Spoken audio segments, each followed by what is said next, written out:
We're in New Zealand with Jesse from Still It and Charlie from Golden Hive. Why? To turn Monster Energy into Monster Moonshine.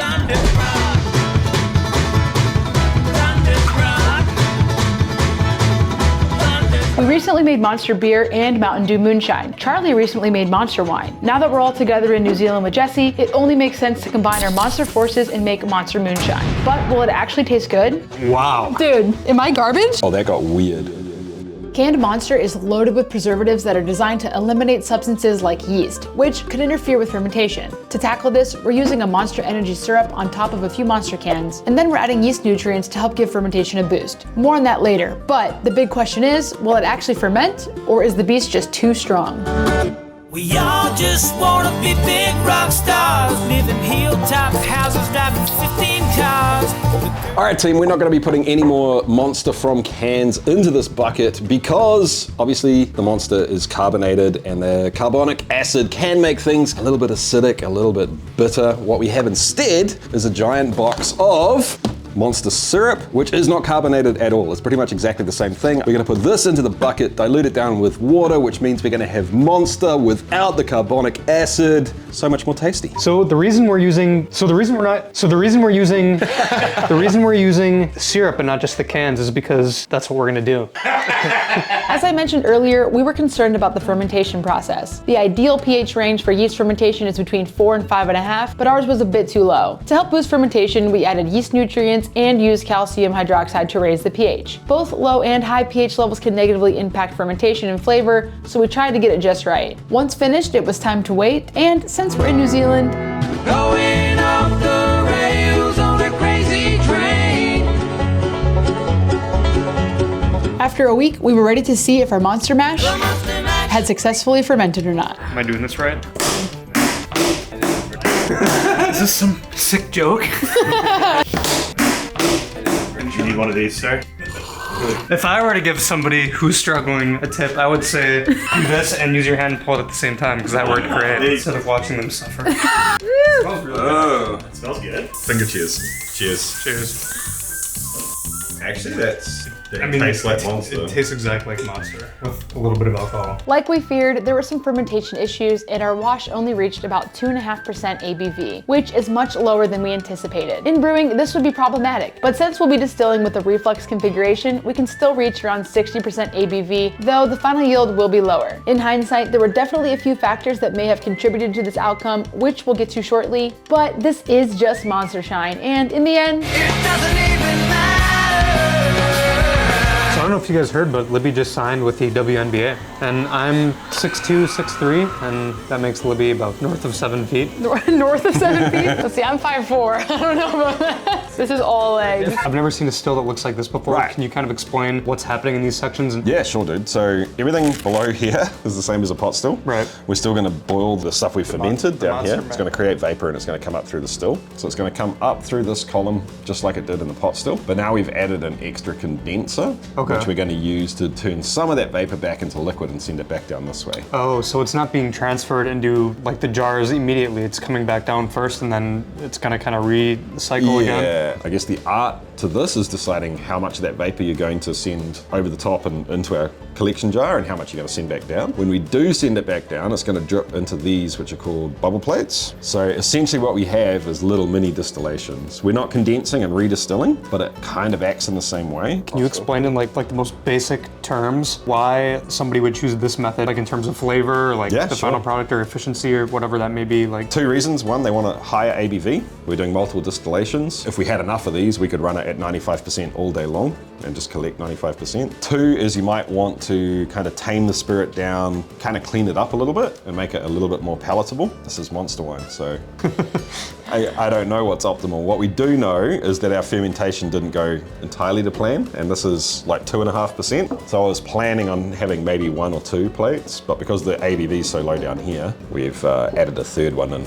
so we can try and get something up the top that is at least 40% ABV, you know? Yeah. Since you're the king of Monster, why do you think that this didn't ferment as much as we thought it would? The issue with Monster that I've seen when I'm trying to ferment it is obviously the acidity and then the preservatives, which we try to tackle using the syrup, but you know, Monster always puts up a fight. It finds a way to do everything it can. We added dry yeast immediately to this. A lot of the times that can send yeast into shock if they're not acclimated and hydrated. When I successfully made the Monster wine, I created a separate yeast starter, gave them a few days to create a huge colony of already active yeast that were beginning to ferment, and so they were more likely to survive. So I think a combination of yeast shock, lack of temperature control, preservatives, acidity. Potentially another reason it didn't ferment is because we abandoned it. We did. Gave it life, we created it, and then we pissed off to the beach for 5 days. The thing is, we also added a ton of yeast nutrients right away. We didn't kind of strategically step feed it, which I've noticed step feeding and mead making significantly speeds up the fermentation process. The other thing is we're on a time crunch here. It was still fermenting. These guys unfortunately just have to get back home, so it has to happen today. We had to let this go for another week or two. I don't think it would have fermented out dry without intervention or more yeast or something, but I'm guessing we probably would have got down to 10:30, 10:25. Okay. Yeah. All right, so this is the Monster wine that is fermented, and this is actually what we'll be running through the still. I mean, first things first, I'm surprised by the color. It's quite different from the Monster wine I made. I want to go around and just have a taste of the Monster wine by itself.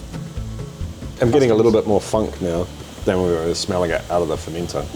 I get a little bit of maybe astringency, but I'm not getting any sulfur, any significantly weird flavors that I wouldn't expect to get from Monster wine. To be honest, it really just tastes very similar to Monster. It does. Flat old Monster. So we said this got up to around 3%. What do you expect it to finish out at after it goes through the still? It's a bit of an unknown, man. Like, I haven't distilled something this low in percentage in a long time. I'm still hoping we can push 40%. Really? 40%? I hope. Okay. Fingers crossed, we'll see. So like, if you had to cast your prediction, do you think we'll get any Monster flavor in the final product? Oh yeah, how do I put it? If I gave it to someone blind, I don't know if they would say, oh, that's Monster. But if you know it's Monster, I think you'll be able to go looking for something and find something that tastes like Monster. When we distilled the Mountain Dew, I remember it having just that like chemical hint. I feel like this is a bit more strong than Mountain Dew even. I think that's an excellent point, Libby.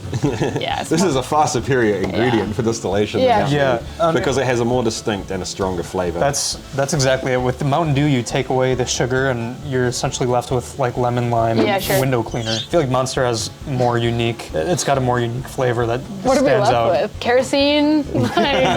What'll be left here is what you can use to fuel your car. Oh, word. Okay. When this goes through the still, what are we going to be left with? We're going to be left with a clear distillate. All the color will stay behind, and we're going to strip out a lot of the water, or a lot of the water will be left behind. Hopefully we'll be able to collect a lot of the alcohol and whatever flavor chemicals, esters that are volatile enough to make it through the still will. You never know what's going to make it through and what's not. Okay. I think the kind of citrusy flavor will come through quite nicely. I can't really tell what Monster actually tastes like, so it's kind of hard to predict it. But I think we'll get something that's monster-y. Still's been balanced out for quite a while now. Hopefully we've got some high proof liquor up top. Let's open up the reflux condenser a little and we can start collecting our delicious, tasty Monster Shine over this side. Time to start producing Monster Shine. Looks like we're getting some like drips. Ooh, it smells like Monster. Right? Wow. Oh my gosh. Concentrated Monster. Wow, that's crazy. Yeah. It smells good. I'm getting like orange. It smells better than Monster. Dude, if you turned Monster into a bubble gum, it would taste like that. It smells very sweet and delicious. Yeah, Like my mouth is watering. It does smell sweet. I haven't tasted it yet though. Don't taste that. Yeah. I'm stoked. This is pretty cool. So can you just explain what we're collecting here and why we're doing that? It's a little bit tricky because we're not working with a lot of alcohol, but what we're going to do is collect some Foreshots. In fact, that's enough on it run this size. We'll get that out of the way. You do not want to drink this stuff. Bad times, hangovers, and it honestly will just taste terrible, even though it smells amazing. It smells so good. Yeah. If you think of it over time, bad stuff at the beginning, bad stuff at the end, the good stuff's right in the middle. Right now, we're getting through the bad stuff at the beginning. We're going to try and take a heads cut, which is pretty much the same thing as Foreshots, but just a little less intense. And then right after that, hopefully we find gold. That'll be the hearts, and that'll be the stuff that we do want to drink. Charlie's asking a lot of questions. Charlie, on this channel, we don't ask questions, okay? We just do. And that's why we never have good results. I feel like we're touching weenuses again with you that close. Kyle likes to film very close. Hey, Lindy, show me your weenus real quick. Doesn't HR have some rules against talking about this kind of stuff? Aaron, HR is a joke. I can't do anything about anything. I have a question. Guys, Charlie has a question.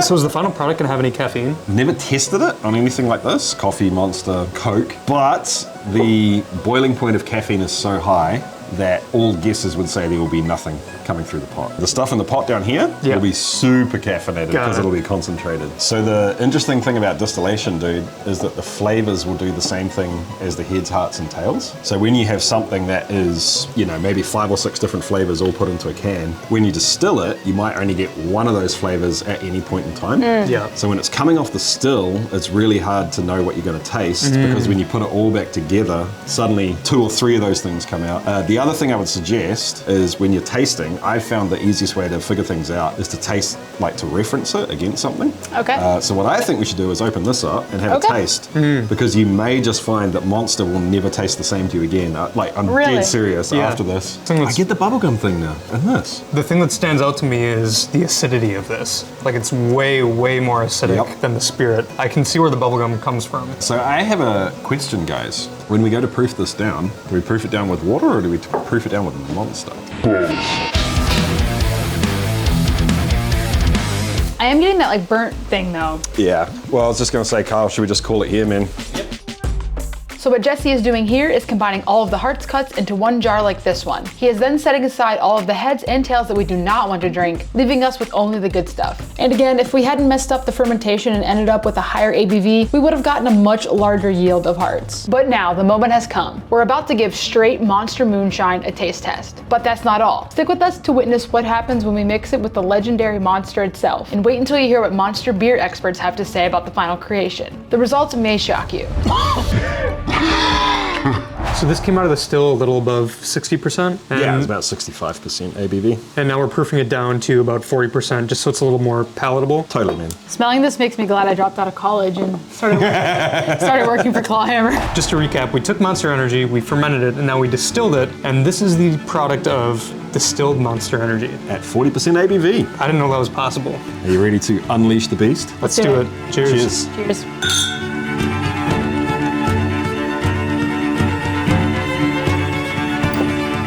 Wow. Dude, it's like good. It's like liquid bubblegum.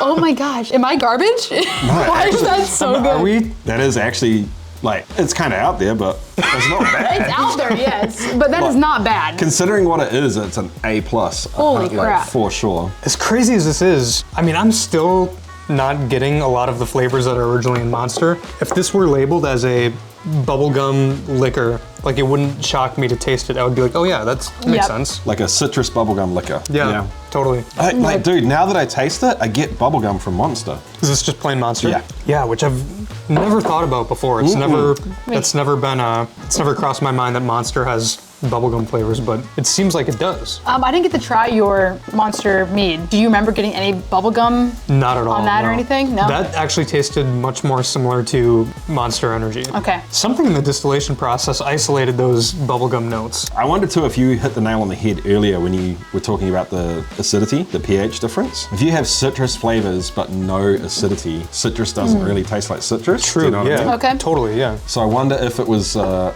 little more acidic, like if you added a little citric acid or something into it, whether it would make it more like Monster. Yeah. I don't know. That's a great thought. Interesting. My expectations were relatively low, but I didn't know what to expect, but I mean, this completely blew my expectations out of the water. Yeah, dude. Yeah, we talked about it in Flight Night, where you do some things kind of for the memes, you do some things because you think they're going to be delicious, and then you end up with all this crazy stuff of you did something dumb, and it either falls into, holy crap, why would anyone drink this? It is not fit for human consumption, through to a spectrum of, oh man, like if we worked on this and we did this 3 or 4 more times, sure.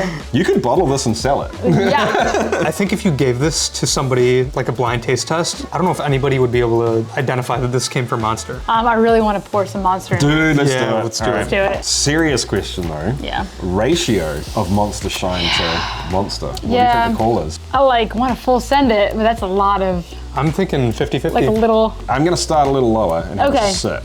I'm gonna start here. Oh, that got weird. Oh. That got real weird. It smells weird too. oh no. Bad weird?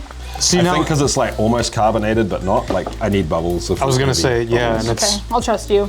now it's more so like you left a warm can of Monster sitting around all day, and I mean, that's pretty much what we've done here. We did, Charlie. Yeah.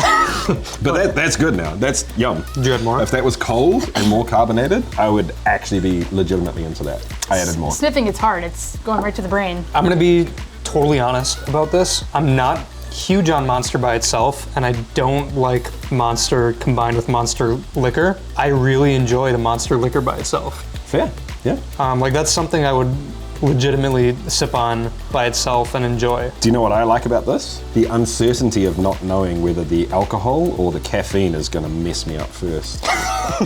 There's something intriguing about that. Yeah, I would agree with you. I think the plain Monster Shine was a lot better. It is weird to come to that conclusion that Monster liquor is like something I enjoy. And when we did the Mountain Dew, I thought the Mountain Dew with Mountain Dew was a little better. So it's kind of opposite for me here. You know what's funny? I was trying to think of what it tastes like combining Monster with Monster liquor. It reminds me of Four Loko, and that's basically what this is. That's what we just made, yeah. I could see this being delicious with Jägermeister. That sounds like a bowling alley Jaeger drink. bomb is Red Bull, right? Bowling alley drink. Actually, I really need Kyle and Emmet to try this. Guys? Dude, totally. All right, boys. Here you go. Thank you. Yep. Whoa. Interesting. I smell the original. I'm not gonna lie. Yeah. This smells way better than You that. think so? Yeah. I kind of like the smell of original Monster. You got a lot of Yeah. purple. Yeah. Just generic purple. Weird. Cheers, man.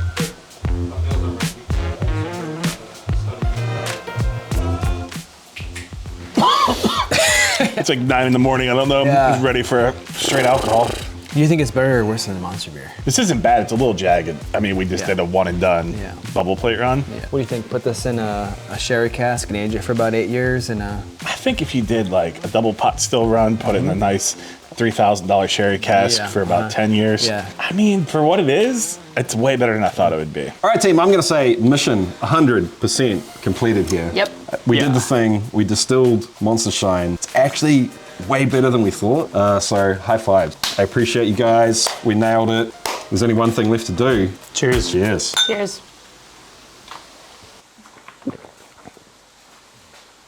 Night, night, Charlie.